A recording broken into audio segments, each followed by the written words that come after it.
So, I've been putting off making this video for a while now.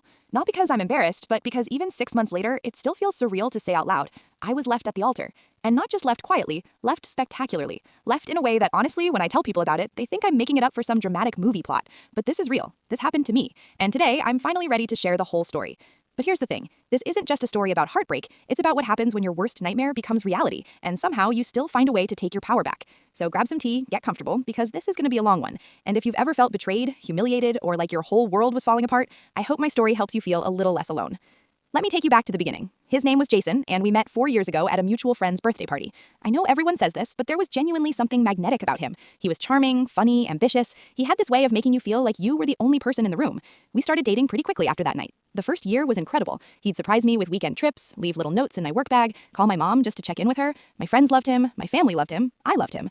By year 2, we'd moved in together, and honestly, it was easy. We rarely fought, we had the same vision for the future, kids, a house in the suburbs, maybe a dog. We'd spend hours talking about what we'd name our future children, what color we'd paint the nursery.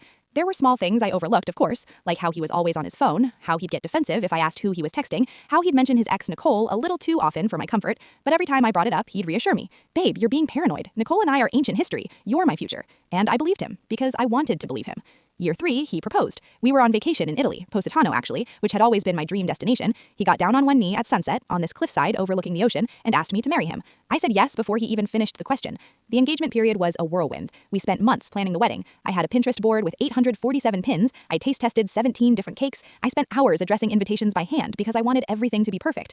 Looking back now, I realize I was planning a wedding, not a marriage. I was so focused on the event that I stopped paying attention to the person I was marrying. There were red flags I ignored. 3 months before the wedding. Click below to listen to the full story.